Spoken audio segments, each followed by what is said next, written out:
Yes, yes, I was just looking at it, yeah, from down to this, yeah. And a hush falls over the crowd, I love it. Welcome everyone, my name is Doug Ulwick, I'm the president of the Historical Society of Old Abington. I welcome you to our conversation today. And we always start all of our programs the same way, and that is with a salute to the flag. So I invite you to join me, stand if you're comfortable, or sit, or kneel, or do whatever you think is appropriate. I pledge allegiance to the flag of the United States of America and to the republic for which it stands, one nation, under God, indivisible, with liberty and justice for all. Thank you. You may be seated. For those of you who aren't familiar with our programs and are just here because you saw it on Facebook or read about it in the newspaper, the Historical Society of Old Abington has been in existence since the 1930s, and at this point we put on 6 conversations, as we call them, during the course of the year. We do a spring semester meeting on the first Sundays of October, November, December, and then we take January and February off, primarily because the weather sucks. And then we meet again for our spring semester in March, April, and May.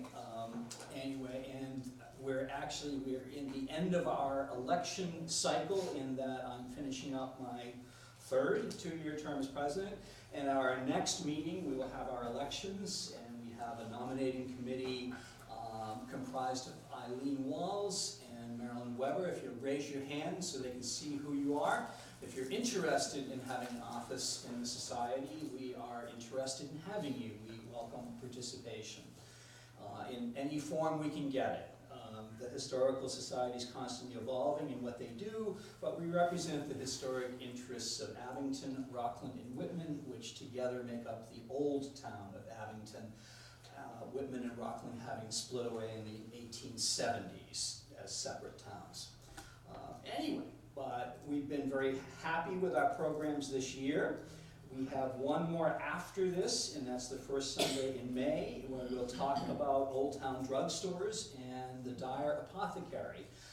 To explain that one further, at one point this entire building was set up much more museum-like, with the upstairs set up as museum rooms for the Dyer family room and the school room and such. And in the basement, we had a combination lawyer's office and also apothecary, probably because early on Ethel Pierce, who was for a long time the not druggist is the wrong term, anyway, at South Shore Hospital. And she had a great interest in the society and a great interest in early apothecaries, and as a result, pharmacist was the word that flew right out of my head. But anyway, Ethel was heavily involved. So as a result, we have on the lower level a version of an apothecary from colonial times. And no one ever gets to see it anymore. So our next meeting will show it off, because it would seem appropriate to do that. So it's kind of a dual purpose for that program. But today's program, we had the honor a few years back of welcoming Anthony San Marco to talk about Howard Johnson's, and we did that at an annual banquet we used to have, and we did it at the Abington Ale House. So this is actually his first time in this building. He walked in and said, wow, haven't been here before, but anyway, he's here now. And I know there are people, how many here maybe worked at Jordan Marsh? 1, 2, 3, okay, 4. How many shopped at Jordan Marsh? That's pretty universal. Any other interesting ties we should know about to Jordan Marsh? Relative, anyone related to management or anything else? How many ate blueberry muffins? And, okay, how many ate blueberry muffins, Anthony? Just want to know. Okay, fine, that works too. The fond memories we have. Anyway. We have been running our programs recently more as conversations, where we do a talk show format, and I stay up here and ask questions. But having seen Anthony in action before, he does a wonderful presentation all by himself and has it set up on PowerPoint. So I'm going to turn on the projector and shut off the lights and let him do his thing, and I'll come up at the end and we will entertain questions together.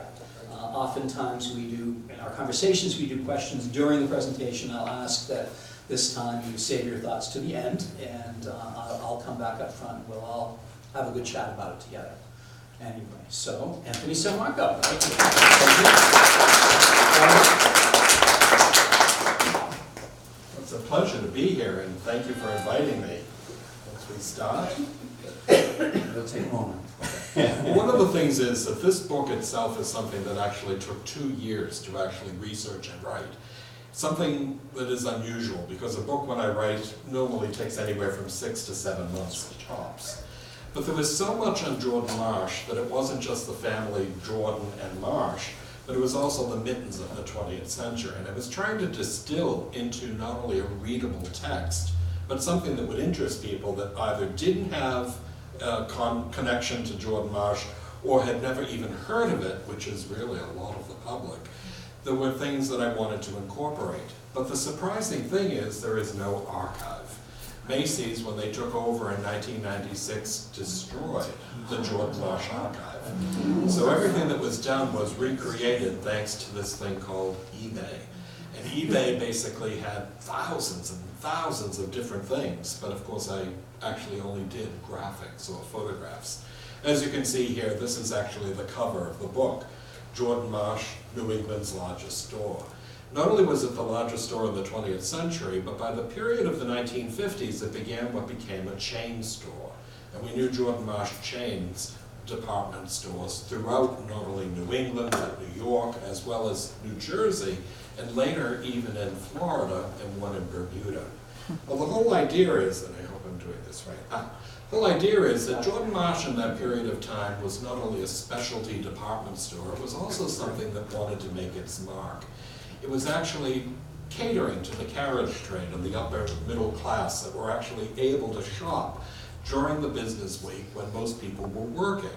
And in the period of the 1870s and 1880s, they actually had a mailer of over 100,000 people on their list. What they did here was to create this wonderful cartouche, and if you look at it, it actually has 2 winged griffins. Between them is a shield. From the shield arises an arm with a dagger. I always think in a way this is kind of something that they slashed prices, but in that instance, this was used from 1895 until 1916 on a lot of their advertising, because Eventide Jordan Jr., who inherited the business when his father died, was somebody who looked at this as something that wasn't just a place to shop, but it was something that was special, and it actually offered everything under the sun that a shopper could want. Well, in the period of 1851, 2 men would join forces. This is Eventide Jordan, and he had a business partner by the name of Benjamin Lloyd Marsh. I don't have a photograph of him. These were 2 men, Jordan had come from Maine and Marsh from Vermont, that actually set up dry goods stores in 1841 on Hanover Street in Boston's North End. And a dry goods store in that period would be everything from bolts of material, linens and lace, and all the sewing accoutrements that one could ever imagine. And they did quite well. And they actually had stores that were almost contiguous with one another in the same block. But in 1851, they sold their businesses and they joined forces to create a store known as Jordan and Marsh. They started with $5,000 in capital. Doesn't sound like a lot of money, but in 1851, it was a tremendous sum. And at that point, they started a dry goods store. And they were located on what was then State Street in downtown Boston. Within a short period of time, they did quite well. And 2 years later, they took into junior partnership Charles Marsh. Charles Marsh was the younger brother of Benjamin Lloyd Marsh. He himself had actually come from Vermont as a young man, and he would run the wholesale division. So Jordan Marsh not only had retail, but wholesale. And this man would run that division until his death in 1883.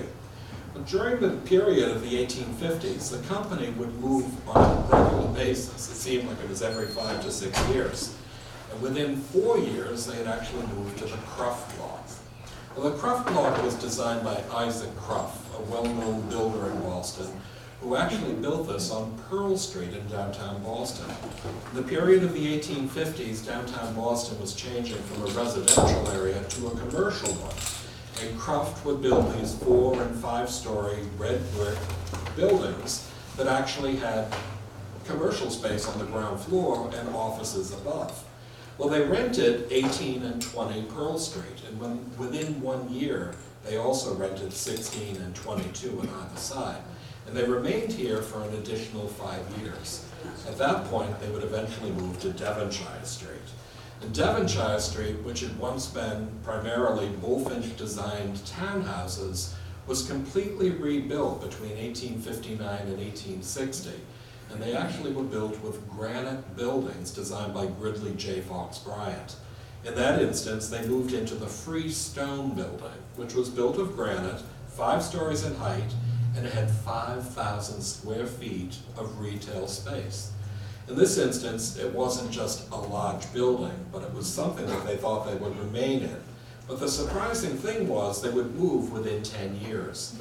During this period of time, they were doing tremendous amounts of business. As a major dry goods store, they were actually providing things that the people wanted, but they were also beginning to actually bring in foreign merchandise.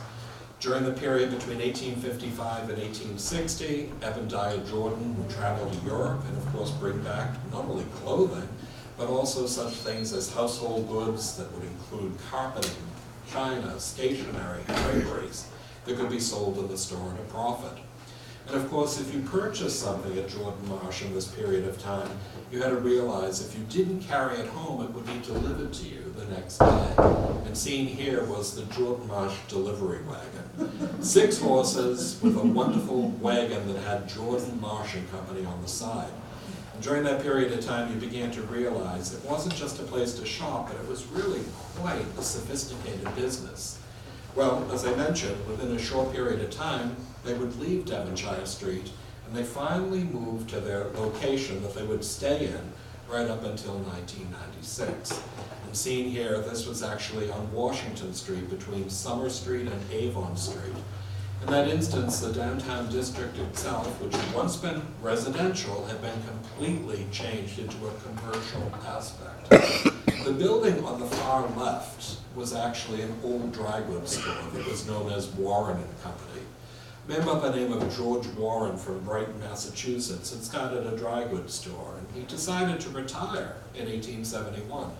And at that point, he sold out to the Jordan and Marsh Company.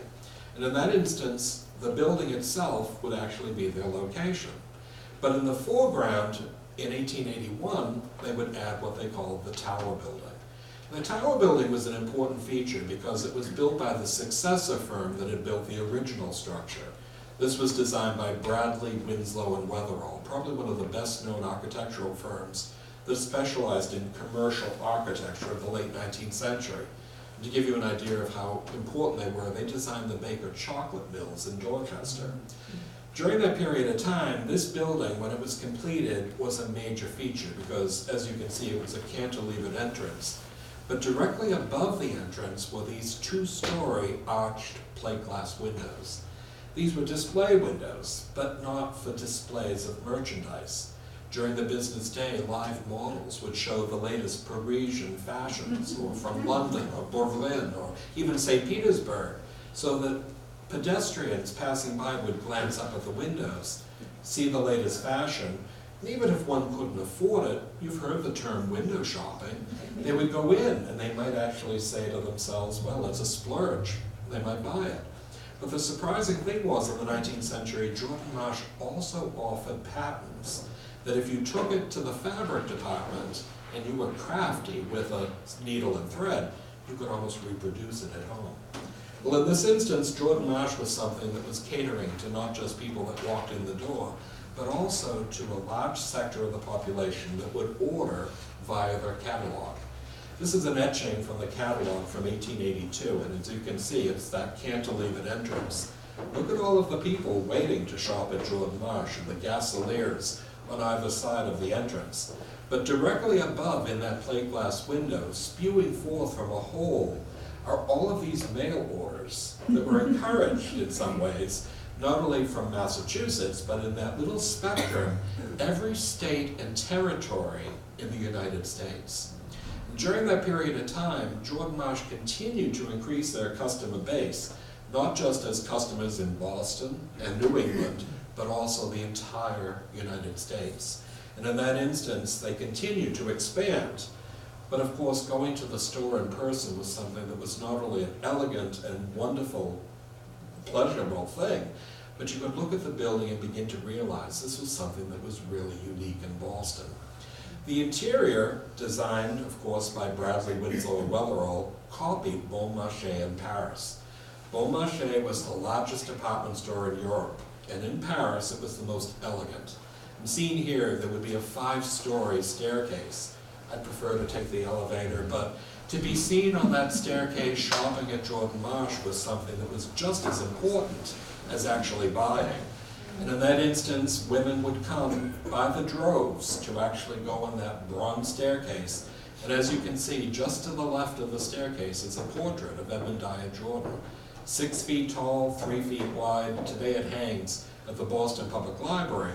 But it showed how important the store was and to whom they were catering. Well, during this period of time, they evolved from that dry goods store into a department store. And a department store was basically something that would have areas under one roof that catered to a specific thing that was being sold. In this instance, this was the gentleman's daylight clothing department, compared to gentlemen's evening clothes, gentlemen's weekend clothes, or gentlemen's casual clothes. Well, the daylight clothing was something that actually had ready-made suits. In the 19th century, a gentleman would actually have suits made by a tailor, and it would take anywhere from at least 4 to 5 weeks after the fabric had been selected and the cut of the suit. But in this instance, Jordan Marsh was now hiring tailors that worked behind the scenes to create suits in a variety of not only sizes, but also materials and cut. And one could actually choose a pair of trousers to match the fabric of the jacket.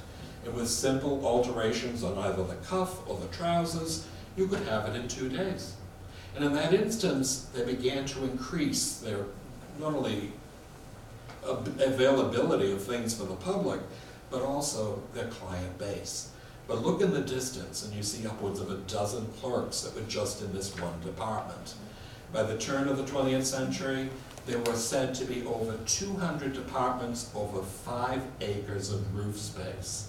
And during that period of time, Jordan Marsh continued to expand, but it was also something that they looked at their catalogs as one of the major features for this expansion. This is the spring and summer of 1889 catalog. And as you can see, in the very center was the Tower building, but surrounding it, again, were all of the states and territories of the United States. At the turn of the 20th century, this was sent out to 100,000 people. And in that instance, whether you went in person or you ordered basically by mail or by telegraph, or even if one had a telephone, it would actually be sent to you within a day or two. Jordan Marsh during this period of time also had buyers. And the buyers began in the period of 1855 when Evan Jordan went to Europe with a group of people.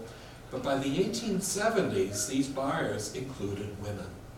Jordan Marsh was a very egalitarian company, and buyers were important because they would go to Europe, the Middle East, or even China to look at things that they could then purchase at a good discount to send back to Boston to be sold. So whether it was mint in China in England, or Limoges in Paris, or basically an oriental rug from the Middle East or in China, all sorts of different things that were exotic and could actually embellish one's home, these buyers would send it back to Boston. As you can see at the top, they have the buyers sending it through this cornucopia, and at the bottom it spews forth and how it was delivered, either by paddle boat or steamer, or as we see here, railroad, or even horse-drawn wagon. But the whole concept was Jordan Marsh's departments were things that offered everything under the sun. Business had done extremely well, and by 1882, it came to the point where they decided that they were going to extend credit to the public. To offer a charge token was something that was a risky business for any company.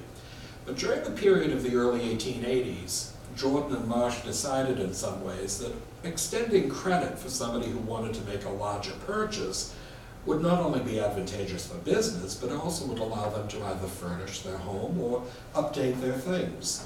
During that period, they created a charge token. Now today we have a charge card, but the charge token, as you can see here, had J.M. Co. on the obverse, and on the reverse would actually be a number, and that number would be assigned to you.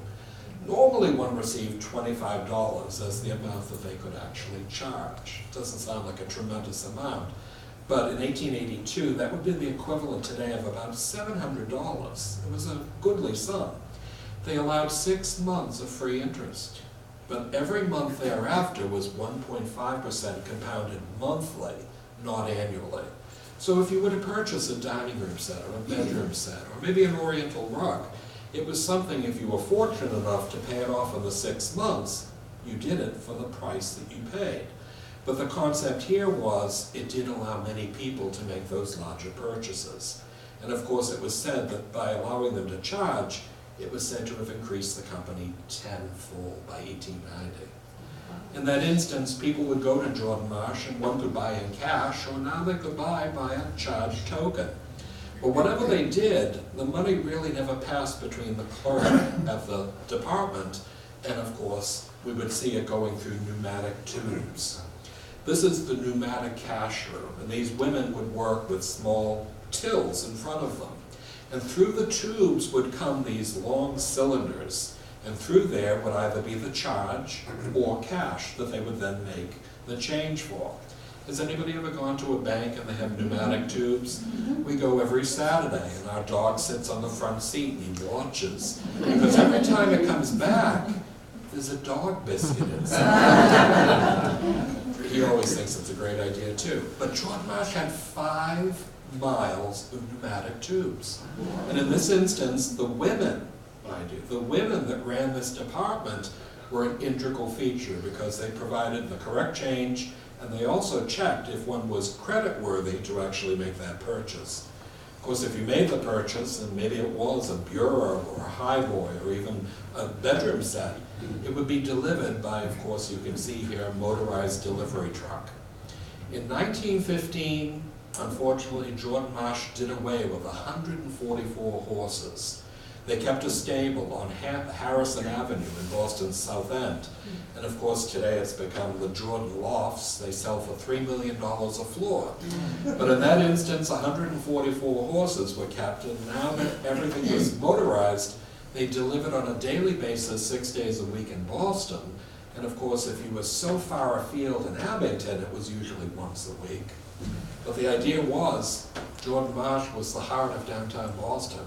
And seen here in a postcard of 1905, if you look on the upper left-hand side, there's a small bronze tablet, and it says it's the busiest corner on Boston's busiest street. Now look at the people. 7, 8 people across on the sidewalk. They're in the street, there are streetcars. And you can imagine what Boston was like at the latter part of the 19th and early 20th century. Boston had actually changed tremendously, and during that period they had annexed formerly independent towns and cities. The city of Roxbury was annexed to Boston in 1868, the town of Dorchester in 1870, the city of Charlestown in 1874, the town of Brighton in 1874, and the town of West Roxbury that included Roslindale and Jamaica Plain, also in 1874. Boston's population at this time hovered at about 800,000 people, and everyone went to Boston. It wasn't just the fact that one could actually purchase things in their neighborhood. There were wonderful stores, but to go to Boston meant that there were dozens of department stores. And here was Jordan Marsh, one of at least a dozen. And if you think back, it wasn't just Jordan Marsh, it was Kennedy's, Filene's, Gilchrist, R.H. Stearns, R.H. White, Raymond's, Conrad and Chandler, C. Crawford Hollidge, even Ellen Slattery. These were stores that everyone patronized, and they were very successful. But Jordan Marsh was not just the largest, but it was an anchor in downtown Boston. Even in their publicity, they said that they were in the mercantile heart of New England. And here, within this red-lined heart, one sees both the Tower Building and on the opposite corner, the new Annex that was built in 1911. You might remember the Annex. It was usually house effects, but on the ground floor it was the most wonderful place. Not only did they have stationery and greeting cards, a coin department, stamp department, but they had a record department. What are records? And records not only were things that you could purchase, but you could go to listening booths to listen to the record before you bought it. But you might remember the bakery that was on the ground floor of the Annex as well. During this period of time, the company had done extremely well. With a capital of $5,000, Eventide Jordan, seen here in 1851, started with Benjamin Marsh. But when he died, he was worth $71 million, which in today's money would be close to $1.2 billion. In that instance, he parlayed hard work, drive, and determination. And mind you, the man had no education, neither did Benjamin Marsh, but they actually had business acumen. So it proves the fact that one doesn't need a college education to be successful. But in this instance, he was somebody who had made a marketable commodity, which he handed to his son. Because in that instance, when he died in 1895, this was not just New England's largest store, but it was also a major department store that offered everything one could imagine. And seen here in a photograph of 1905, it not just was located within Boston itself, but it was something that catered to people not only traveling to town to make a major purchase or simply window shop, but also people coming by train who would actually wait in the waiting rooms until their train finally would actually arrive. Well, the company was then taken over by his son, Eventide Jordan Jr. Unlike his father, he was well educated. He attended Milton Academy and Harvard University, and like his elder brother, James Clark Jordan, who graduated in 1871, when he graduated from Harvard in 1881, he became a clerk in his father's store. He swept the floor, he filled the shelves, he did everything he could, and after 3 months of arduous work, he was made a vice president of the company. During that period of time, he learned the business, and he learned it not just from his father, but he also learned it from a man by the name of George Mitten. George Mitten was the son of a clerk that had been with the old Warren Company that had been bought by Jordan Marsh in 1871. The Mittens would eventually become presidents between 1916 and 1962 of Jordan Marsh. But in this instance, he as president and Mitten as vice president would actually parlay their intelligence into something that began to change the company subtly. And though it had been a department store in the latter part of the 19th century, what it had become in the part of the early 20th century was the most distinctive and sophisticated department store in all of New England. Now, during this period of time, it was a success. But this was a man who had more of an artistic bent than many people would actually credit for a man who owned a department store. When he was at Harvard, he belonged to not only the Lampoon, but he also belonged to many other clubs. After his graduation, he had a musical bent. And out of his own pocket, from the profits of Jordan Marsh, he would eventually give to Boston the Boston Opera House. The Opera House was designed by Wheelwright and Haven, and it was on Huntington Avenue, just to the left of Symphony Hall at the corner of Opera Place. And it was something that was not only incredible, but at the time it cost $2.3 million to build. Grand Opera came to Boston, so we saw traveling groups, and he not only funded the building, but he also paid for the opera company until he died in 1916. He also gave Jordan Hall to the New England Conservatory of Music, which still survives to this day. So out of the largesse and his income from Jordan Marsh, he gave back to the people of Boston. But it was said that in both the Opera House and Jordan Hall, that the red velvet draperies came from the fabric department of Jordan Marsh. Well, his sidekick was George Mitten, seen here in a wonderful portrait by Hoff at Pillsbury. He was somebody who would not only serve as vice president, but he became president of Jordan Marsh upon Eventide Jordan Jr.'s death in 1916. He himself, again, had attended Milton Academy and Harvard University, but this was a man who was more revolutionary than Jordan had been. He was somebody who in a lot of ways recognized not only the employees' importance to the success of the company, but he also began to institute things that actually recognized them from their fellow employees. In 1919, he created what he called the Quarter Century Club. And it was actually something that brought in to a club people that had worked at the company for 25 years or more. It was incredible to have an employee for 25 years.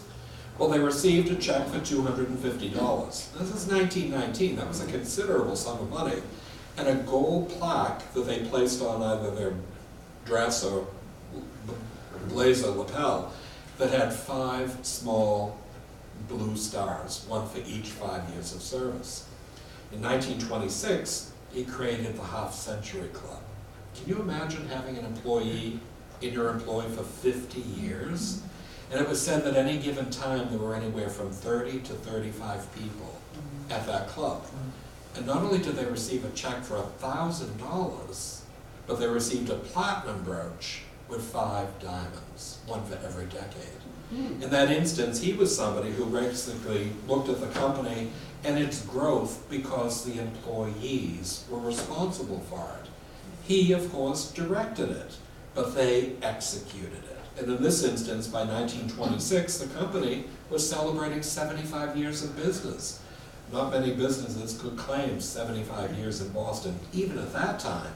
But the town crier seen here in a wonderful lapel pin actually rings the bell to tell everybody how it was done. Well, seen here, Jordan Marsh itself, at the corner of what is today Washington and Summer Street, would buy a competitive business that was on the corner. That was actually Abraham Schumann. And Schumann himself was a German Jew who had come to Boston in 1848, originally had a store in Roxbury, and later he moved to Washington Street at Summer. And he had the business until his death in 1922, and at that point, Mitten bought it out and, of course, expanded Jordan Marsh. In that way, we saw that the company was bringing people into the business in such ways that it wasn't just a shop or window shop, but also for special events. Now, in the 20th century, many people would go to Jordan Marsh because of these special events that were advertised in the newspaper. It might be Sophia Loren, who was coming to actually sign her photograph when she introduced her new perfume. Maybe it was Sophia Loren, or maybe it was even someone like Elizabeth Taylor, who actually came when she did her White Diamonds perfume. But in 1882, they started something called the Boston Art Show. The art show encouraged both professional and non-professional artists to come to Jordan Marsh to display their artwork. And it would actually be on the 9th floor of the Annex. And of course, they would encourage anyone. They would have anywhere from 500 to 700 entries at any given time. During that period of time, they would receive, in the 19th century, a check for $100, and they would actually then allow them to sell their art at Jordan Marsh. Well, seen here in 1957, Everett Richardson Mitten on the right, who was president of the company from 1937 until 1962, is presenting the Mitten Memorial Art Award to Robert Douglas Hunter, who would win 2 years in a row. Now, during the period of the 1950s and 1960s, this was a big deal. It wasn't the fact that the people at Jordan Marsh chose the winner, the public did. So if you had a very large family, everyone had to go to vote. And in that instance, Robert Douglas Hunter's painting called Robbie, which was his younger brother, would win the award. Well, by 1957, he would receive a check for $250, the bronze medallion, and a luncheon at Walkover's. It was really quite a nice thing. But it was also the fact you had to realize this was something that was for aspiring artists. And today, Robert Douglas Hunter's landscapes sell between $40,000 and $75,000. In a lot of ways, this was an important feature, and this is what the Mittens would do for 3 generations. And seen here, this is a bronze tablet that's actually outside of the employee's entrance to what is now Macy's, but was then Jordan Marsh. And it said it was in memory of George Mitten, and it says, "Hereinafter there shall be no such term as a Jordan Marsh employee. From here on, we are all fellow workers, regardless of our position with the company." It reaffirmed what he felt the employees had done for this company. And in that instance, people looked at it as an important feature. Many of them spent their entire careers with the company. And seen here in 1942, these were the new inductees on the right to the Half Century Club. Now look at the smiles on their faces. Beautiful hats, corsages, and Everett Richardson Mitten and his wife on the left, he's presenting an envelope for $1,000. In 1942, a very nice house could be purchased for $3,000. this was a tremendous amount of money to these people. But it was something that made them realize that not only a check, but a luncheon at the Statler Hilton, where their family and friends were also invited to see them actually honored, was something that was really special. And here in 1963, I love this photograph. Look at those hats and corsages, the mink stole. Not only are they proud, but they're the pride of Jordan Marsh. Well, this was something that was really revolutionary because on the left-hand side it was Cameron Thompson. Cameron Thompson had been a vice president in waiting for 35 years, and he became president in 1963. In the very center is Everett Richardson Mittens. He stepped down as president in 1962, and he became chairman of the board. Do you know But the names of the people in these? I do, they're in the book, You do? all of the Oh, okay, names. 'cause I think- This is the funny thing, this is a photograph from eBay. Now, when I do a book, I always try to recognize who these people were because, you know, not all of us are important. You know, it sounds terrible to say, but sometimes to see a name of maybe your mother, your aunt, your grandmother is the most important thing in one's life. And I think sometimes this is something that is so important because these were the people that made Jordan Marsh a success. And of course, Everett Richardson Mittens was someone who in a lot of ways was a wealthy man, thanks not only to the business, but thanks to their hard work. So it is in the book.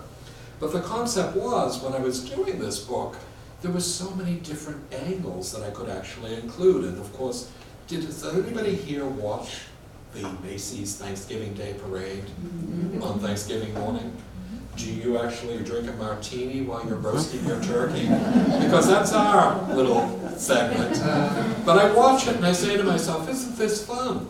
But when I was doing this book, I found out that Jordan Marsh hosted a Thanksgiving Day Parade in Boston on Thanksgiving Day from 1929 to 1943. I had never heard of it.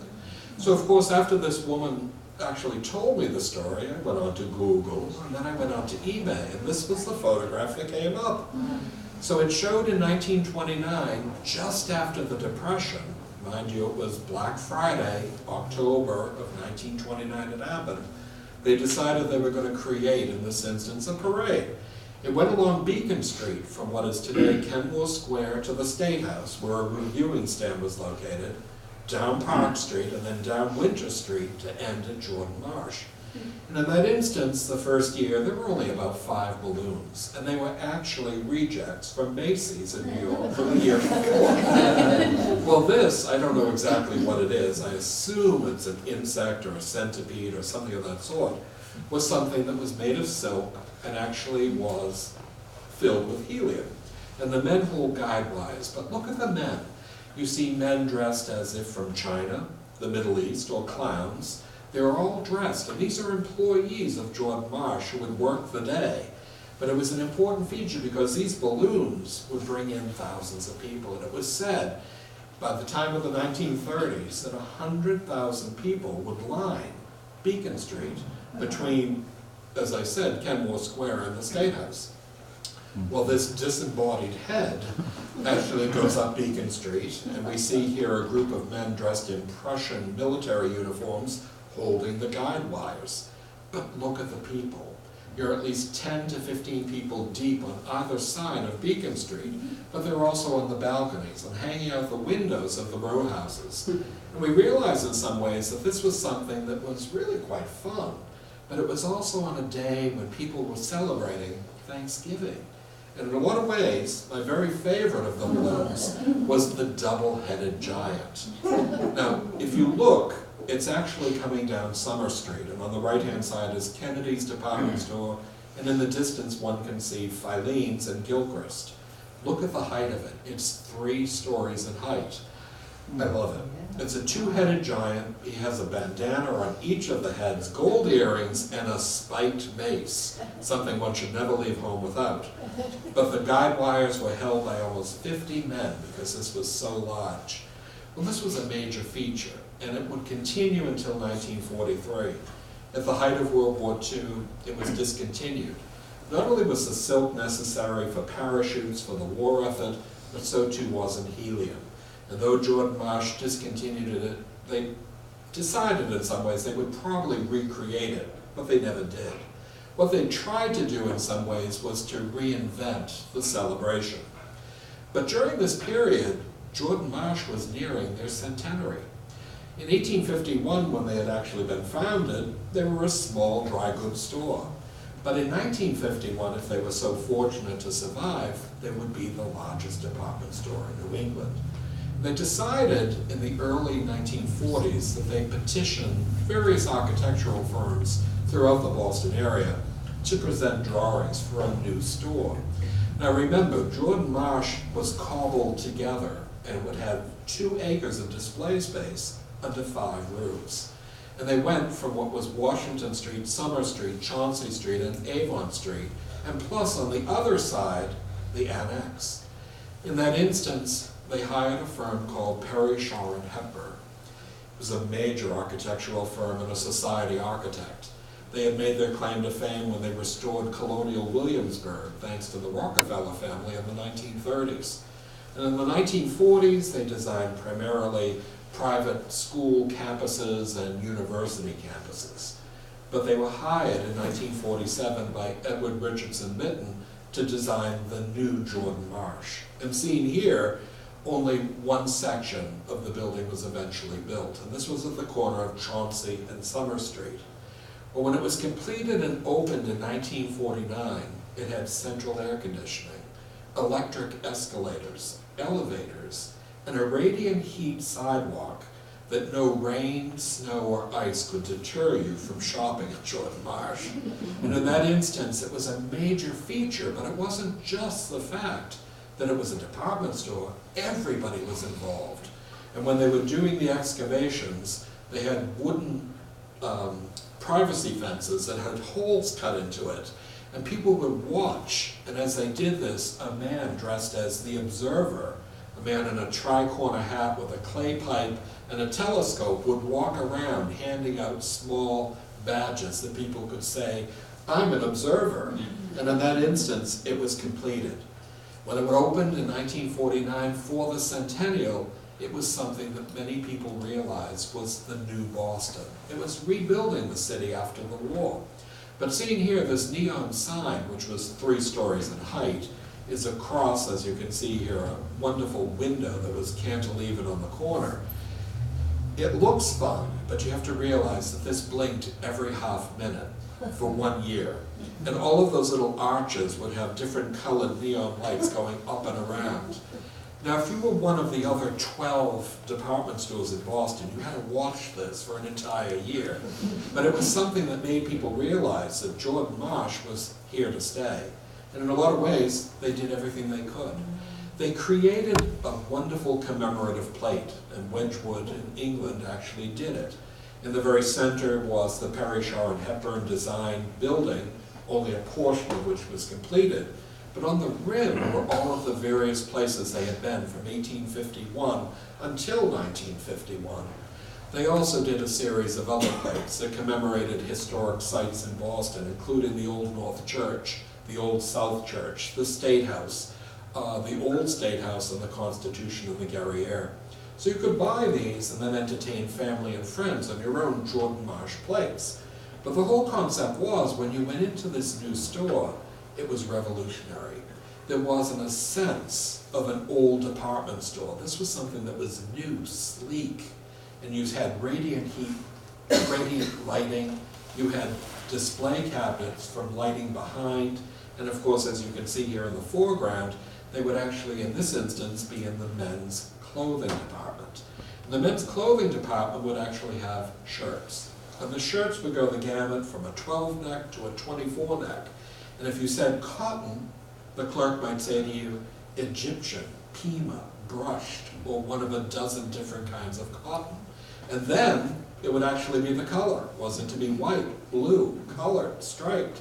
And the idea was that Jordan Marsh provided everything under the sun.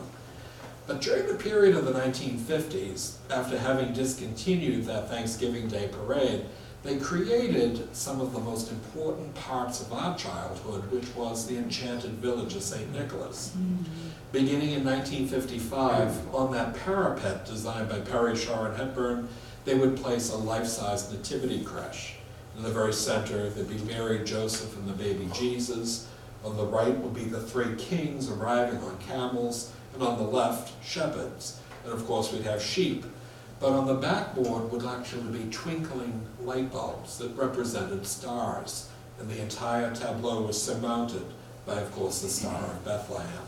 In this instance, coming up out of the subway, you couldn't miss it. But Christmas was an important feature because Santa Claus was there to greet you. Not just at Jordan Marsh, but almost every department store had a Santa Claus. But seen here, this is my friend Ken Torino, who works for Historic New England. He actually was photographed with Santa Claus, and I bet everybody here, if you were raised in Boston, also has a photograph with Santa Claus at Jordan Marsh. The only problem was his brother Warren doesn't seem too happy. But Jordan Marsh would have Santa Claus at the very end of what they called the Enchanted Village. The Enchanted Village was created in 1959. It was almost something that created our memories of Christmas in Boston past. Everett Richardson Mittens was somebody who was a very able and astute marketer of his business. He understood the market, but he also understood advertising. In the period of the 1950s, just after World War II, the United States was not trading with West Germany. And in that instance, many people realized in some ways things that before the war that had been brought by the buyers were now lacking. By the period of 1957, Richardson Mittens took a trip to Germany, and he decided to visit a place called Christian Hoffman and Company. It was a company that had made toys in the 19th century for the Duke of Coburg's children. But by the early 20th century, they began to revolutionize themselves, and they made automated figures. And these automated figures would either be in department stores or amusement parks, but they were an important feature because they were really almost lifelike in their looks and their actions. Well, he came up with the idea that these automatons, as he called them, could actually be done in a way to create an enchanted village in Boston. And the Enchanted Village concept came about in the period of 1956 to 1957 for what would be wattle and daub or Tudor-inspired villages within Boston, and it would actually be in the Annex. And seen here, this is a photograph from 1959, they would have 240 automated figures, men, women, and children, but of course animals, a cow, a calf, ducks, chickens, geese, and even little elves. And the whole idea was, when the music started, they all moved in unison.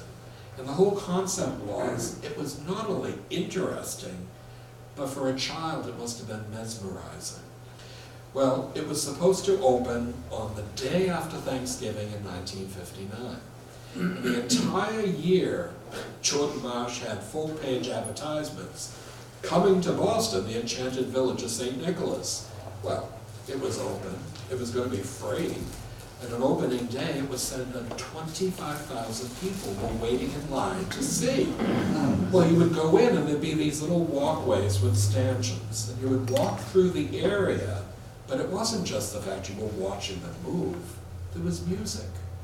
Jordan Marsh hired a trio from the Biltmore, which was on Massachusetts Avenue, and the men would actually play not only seasonal music, but upbeat music. But they were dressed in lederhosen with Tyrolean hats. And when they took their break, somebody would play the organ, and it was usually religious music, or sometimes jingle bells. But the whole idea was the Enchanted Village was something that not only brought children great joy, but young adults, as difficult as they could be, and adults and seniors who would come sometimes 3 and 4 generations of the same family. And seen here with the stanchion in the foreground, one would stand there and look into these little individual tableaus. And the tableaus would possibly be a bakery, or an ice cream soda fountain, or a library, or a drawing room, or in the very distance where I was always threatened to be left, the village jail. But the idea here was that this was something at 3/4 scale that Mittens realized was something that would not only enchant the public, but also increase business, because it was on the top floor of the Annex. And you couldn't take the elevators because they were closed. you had to take the escalator. So when you got to the 9th floor, and after an hour or so of going through and then seeing Santa Claus, you had to come down through the store. You might stop and do shopping. It was a great marketing ploy, but what it did was to create the most wonderful scenes.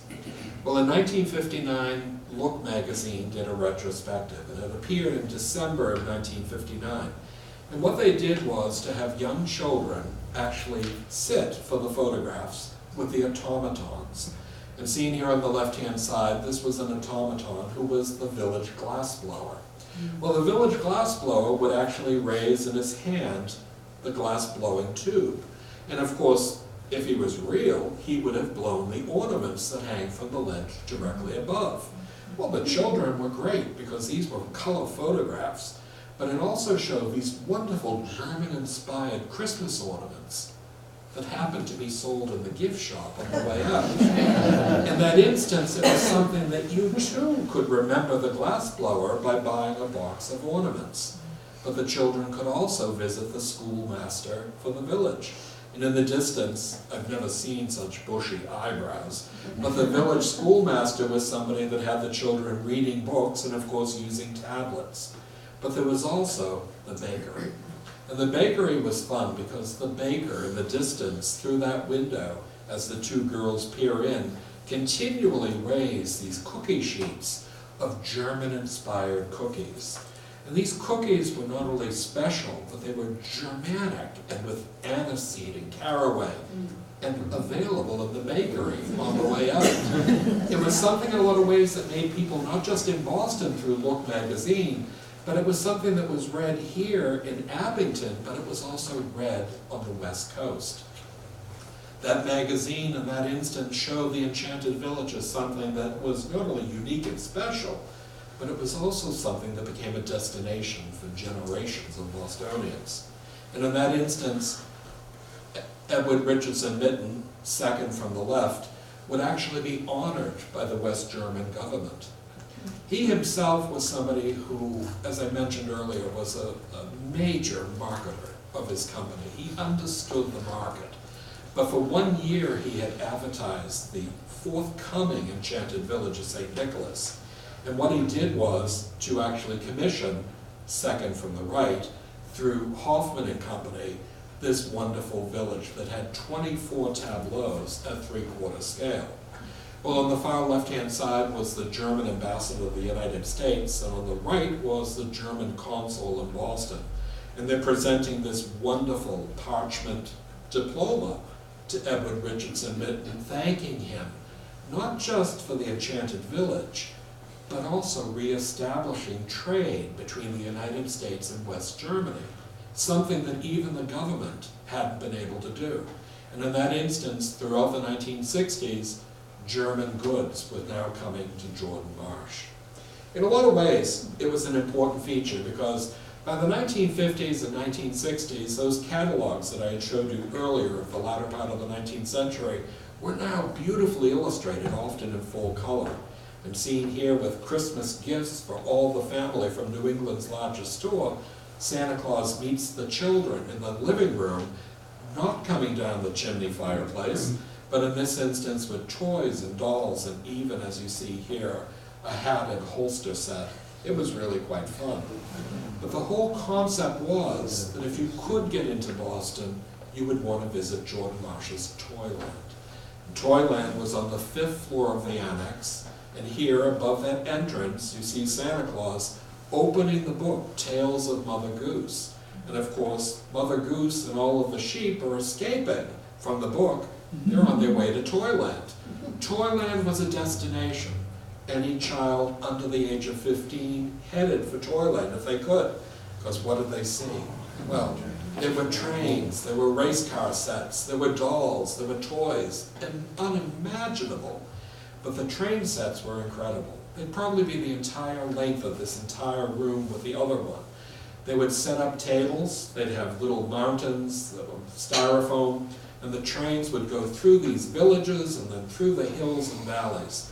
From the time the store opened until the time the store closed, these trains would run. And it wasn't just young children, it was young adults, and even adults that would actually be mesmerized. And if you were so fortunate, somebody might buy you a train set.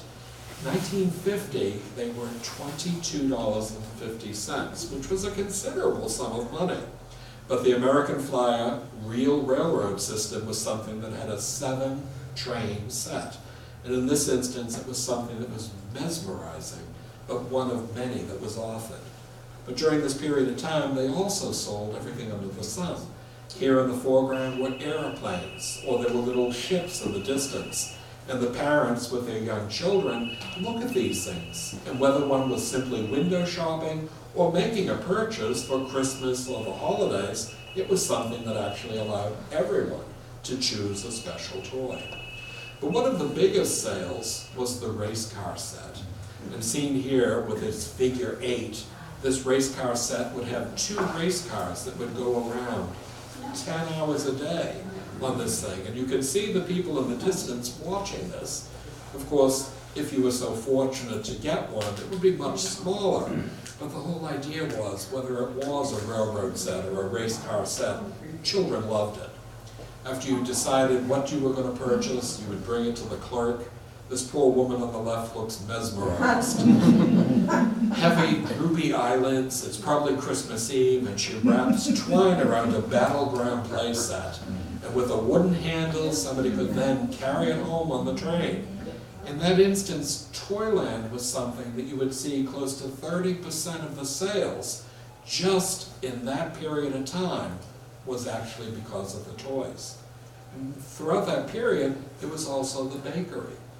Now the bakery, as you can see here, was on the ground floor of the Annex, on the opposite corner of Avon Street, fronting Washington Street. On the left-hand side was the bakery, and on the right-hand side was gourmet food items. You could send a fruit basket or a gourmet item basket to family or friends, but the bakery was something that everyone seemed to stop at. Did anybody ever shop at the bakery? Oh, come now. Everyone went to the bakery, and what did you get? Jordan Marsh blueberry muffins.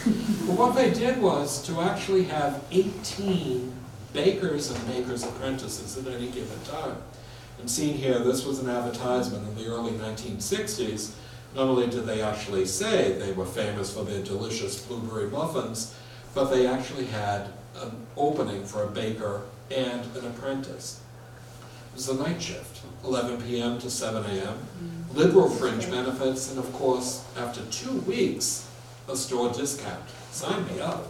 But the whole idea, what did they do? They made blueberry muffins, just enough for the weekend. This tray had 24 muffins. They were never to be reproduced. I don't care if you have the recipe or not. They had crystallized sugar on the top, whole blueberries, mushed blueberries, and the most wonderful, tender, flaky muffin cake.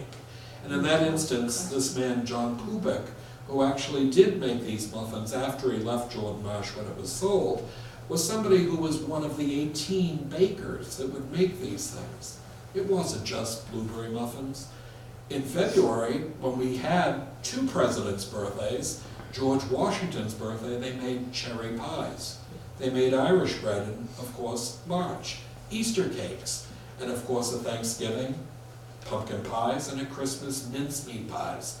Everything was a special item for a special time. Many people looked at Jordan Marsh during the holidays as something that wasn't just a fun place to visit, but you could actually get these wonderful gift boxes with a stagecoach, with outriders, with, of course, trumpets, and 4 horses. You began to realize this was really quite nice. But you could go to the gift wrap department, and they usually had 3 selections that were free of charge, but you could spend a few dollars more for something that was really quite impressive, with an enormous bow to actually entice family and friends to open your present. By 1951, Jordan Marsh, as I mentioned, was the biggest store in Boston. But they began to expand to the suburbs, and in 1951 they opened their first suburban store. They actually were at Shoppers World in Framingham on Route 9. And seen here, it was primarily due to the fact of the ascendancy of the automobile.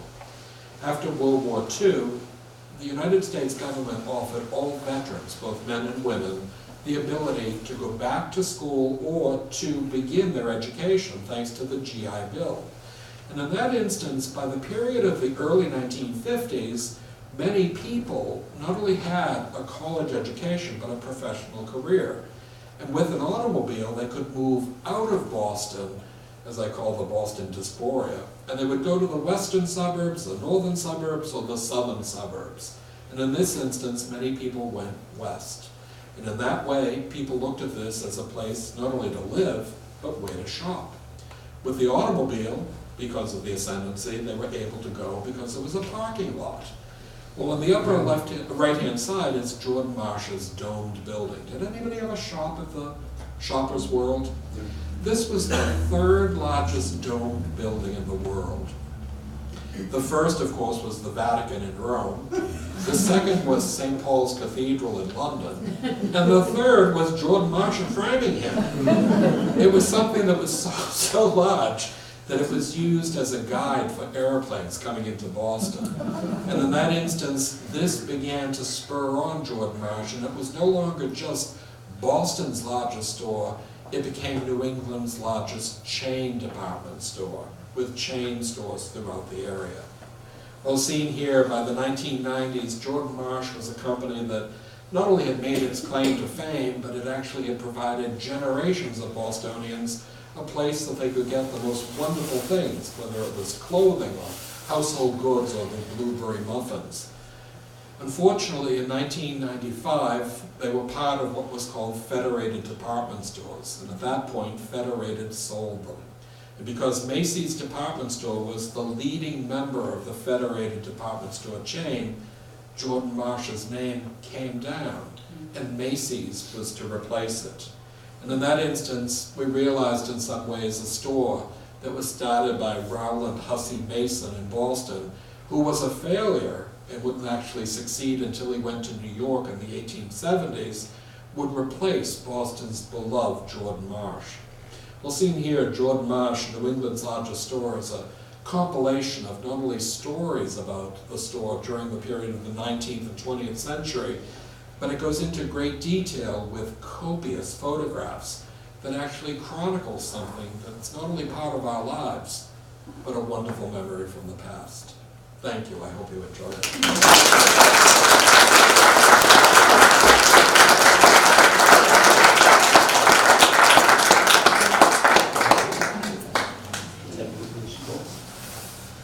What a great presentation. Did you include the blueberry muffin recipe in your book? There's an entire chapter of many recipes that go from not only the blueberry muffins, and I have it on two bases, one with lard and one with butter, but I also have the cherry pie and currants. See, when he did the Howard Johnson's book, he did the recipes, so I had to ask the question because I haven't read the book yet. So.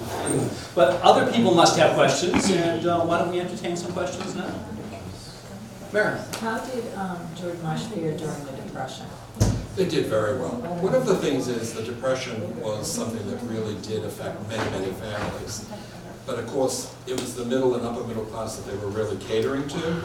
And the idea was that many people were probably affected, but they still went to Jordan Marsh because they instituted something that was called Dollar Day.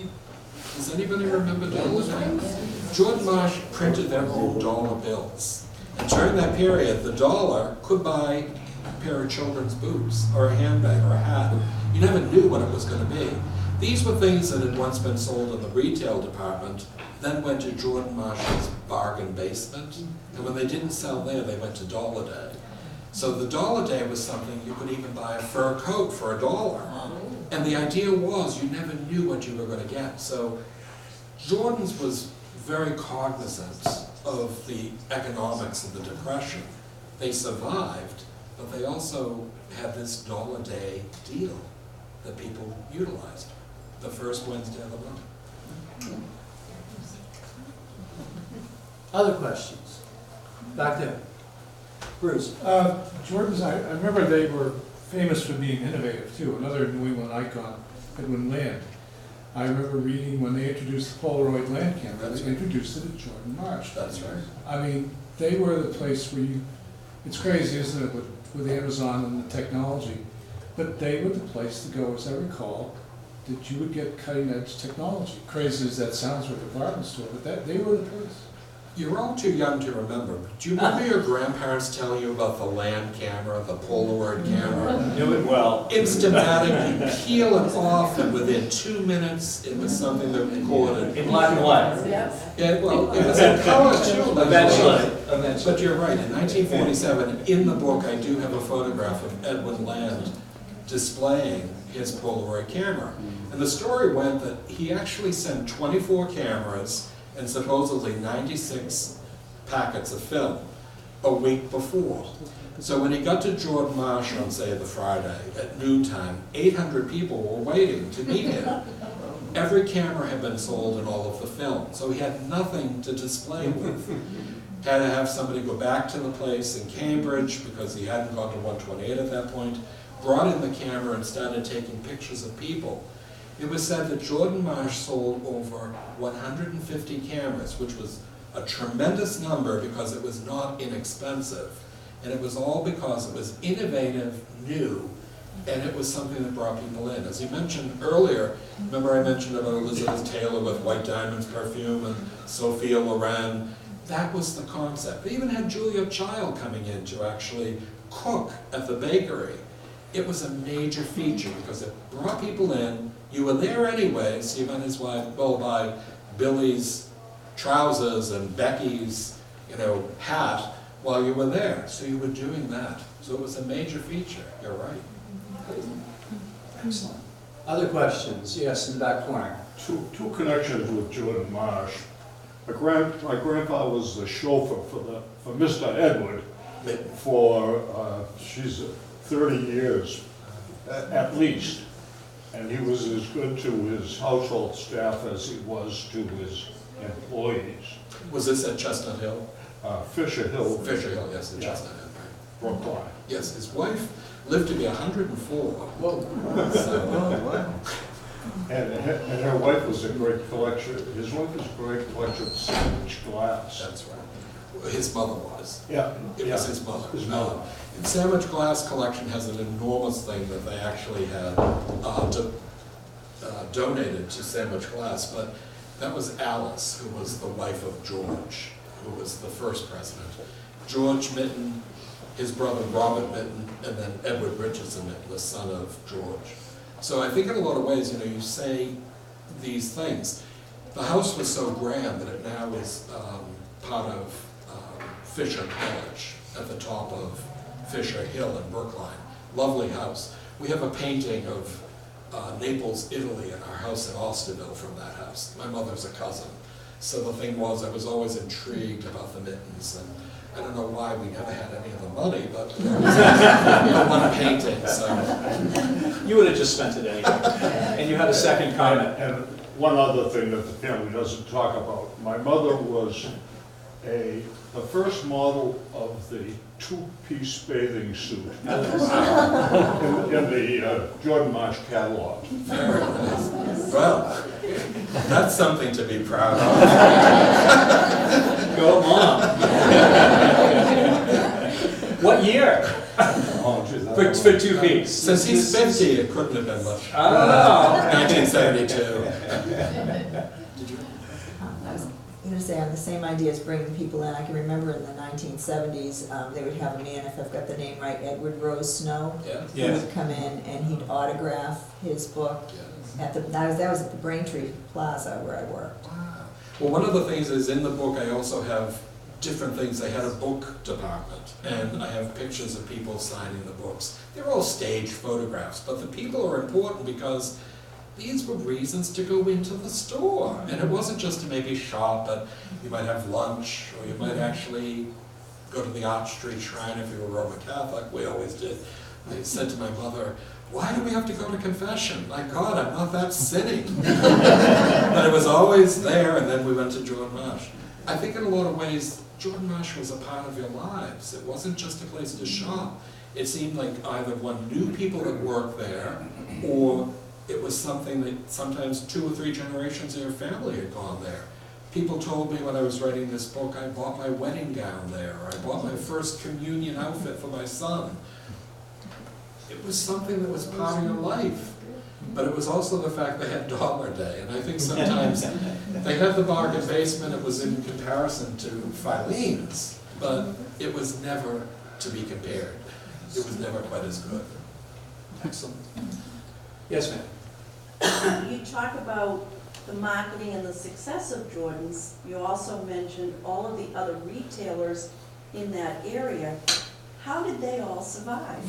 Because, I mean, Jordan's just seems to be like this Kind mega, of overwhelming. yeah. So how Well, do all these other ones I know. manage It to sounds survive? odd. Within this book, I also have a chapter which I call the friendly competitors, because they were friendly, but it was all the department stores. When you went to town, did you just go to Jordan's? You went to Gilchrist, you went to Filene's, you'd sometimes go to Raymond's, maybe it was a little less. The idea was each store had a little bit of a niche. Conrad and Chandler was gloves and handbags. Gilchrist, macaroons. Then there was this place, a very tiny place called Albert's Hosiery, where my mother would go, and you didn't buy nylons, you'd buy a box, and the box would be open metal, and there'd be nude nylons, and you'd look at them, and you'd say to yourself, my mother would buy a dozen pairs at a time. You didn't buy them at Jordan's, you didn't buy them at Gilchrist, you didn't buy them at Filene's. But then you might go to Raymond's, where you bought the hat. Or you went to Filene's, which was gentlemen's suits. The whole idea was there was a niche or a specialty for every store. Didn't mean that you might shop for shoes at one, a suit for another, a hat at a third. But it was the concept of going to town, because this was the advent of suburban shopping in 1951. Before that, you went to town. It was something that you would actually see everything you could possibly see in those dozen stores. But then there were all small specialty shops as well. It's a time and a place that is so different today. Because when one goes to Boston, I always think sometimes I don't even know these stores. And I don't even know what's inside, nor do I want to go in. But a lot of times, it's very different in our life. And of course, we can order on Amazon. Or anywhere else. Analogous to that, I remember when Stop and Shop, Super Stop and Shop came to town, it was predictions, it was just gonna blow away every other market. And friends who worked for the company said, oh no, we're gonna help them. And truly, people who found Stop and Shop to be overwhelming thought nothing of going down the street to shop at Troopies. So it really did help them and made them a little more competitive as well. So it both could exist in the same market, but you're right, it could be overwhelming. Done. I know what, I just want to make a statement that in back in the days, they were a clerk at every desk, every counter, and floor walkers. If you remember them. May I help you? Yes. But that's an important feature. It makes you feel welcome. I mean, I go into stores. I'm sure everyone here has gone into a store and said, ooh, where do I go? And the person directs you. And I think that's something that's really quite fun. But I do want to make one comment just before we end. During that period of time, they targeted specific audiences. Little boys could join the Babe Ruth League. Jordan Marsh would sponsor this, and they would meet Babe Ruth. Can you imagine? At Fenway Park. It had 5,000 boys, free of charge, and they would go to Fenway Park and they'd be served hot dogs to meet Babe Ruth. But they also did things for young girls. Now, during the period beginning in the late 1930s, right through to the 1980s, they did what was called Connie Cutup, Jan Jordan, and Marsh Jordan.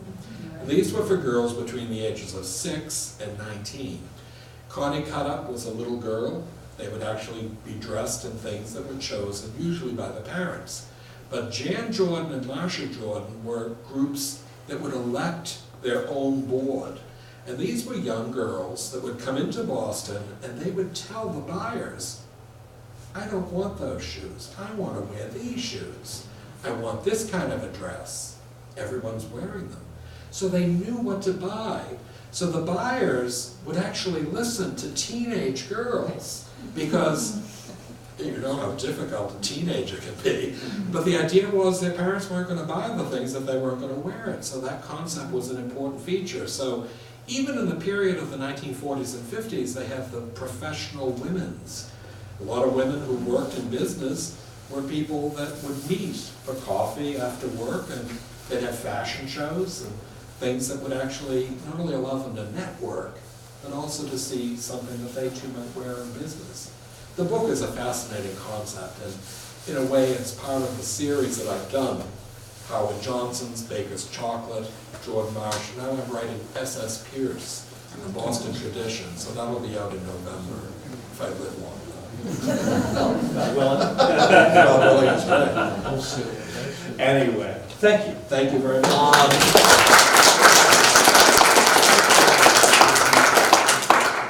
We will have refreshments in the back room, light refreshments. I think someone's been back to heat the water for the tea. And anyway, and also books for sale, and perhaps you can get them autographed back there as well. So if you'd like to join us back there might be time for more questions, but you can pick up your copies of the book. And I think I saw copies of the Howard Johnson's book, and perhaps a few others of his many, many books that he has done. And anyway, so thank you all for being here. We hope to see you on the first Sunday in May at 2:30, same place, for our next program about apothecaries. You've been a wonderful audience, and we'll see you in the back room.